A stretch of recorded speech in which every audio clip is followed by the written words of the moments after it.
Isa sirna gadaa uumante muqanadaa yaa odaa seenaa keenyatti barbaada yaa odaa toora sabaa keessummeessuun teessuma teenya mijeessu yaa odaa seenaa keeffeettoo odeessu yaa odaa.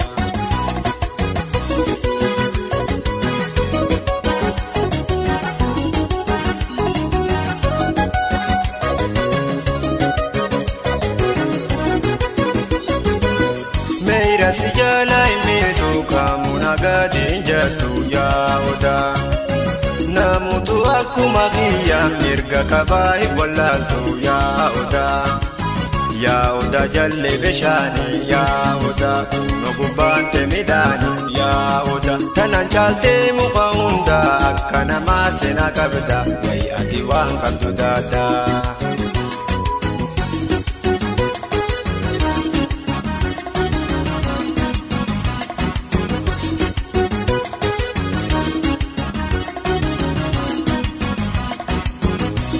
Shanyii muka keessa siitu qabaa seenaa boonsaa kanaaf hin faadu si roobsaa.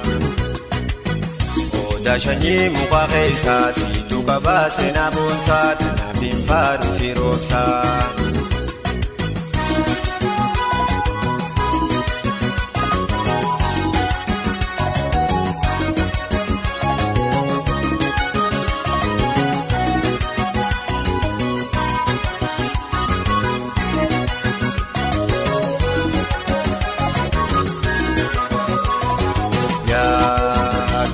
Isa sirna gadaa uumante muqanadaa yaa odaa seenaa keenyatti barbaada yaa odaa toora sabaa keessummeessuun teessuma teenya mijeessuun yaa odaa seenaa keeffeettoo odeessu yaa odaa.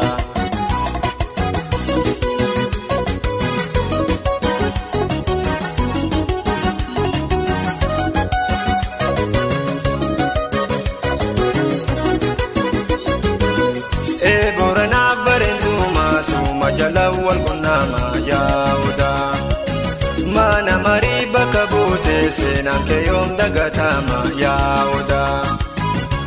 oda gaddisaaya ya oda jandawwiin teetufaya ya oda seenaa dhumiin qabne kabda siinfaan safaaruun teemadda ati waan qabdu gadaada.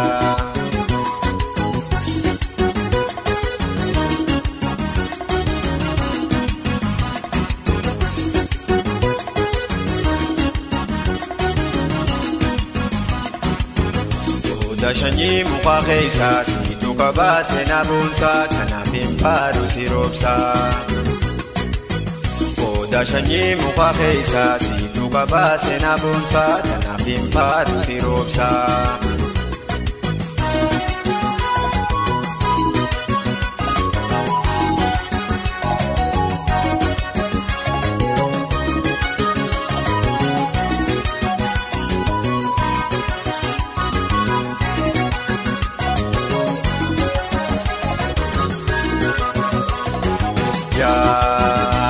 Isa sirna gadaa uumante muqanadaa yaa odaa seenaa keenyatti barbaada yaa odaa toora sabaa keessummeessuun teessuma teenya mijeessuun yaa odaa seenaa keeffeettoo odeessu yaa odaa.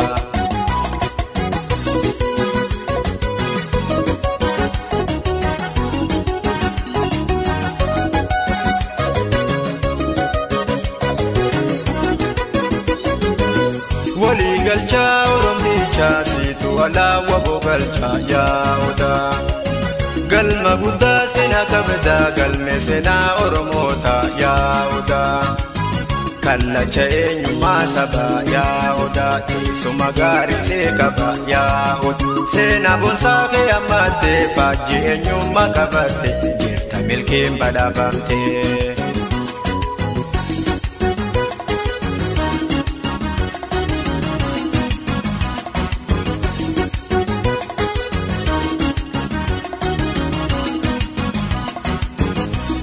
Shanyii muka keessa siitu qabaa seenaa boonsaa kanaaf hin faadu si roobsaa.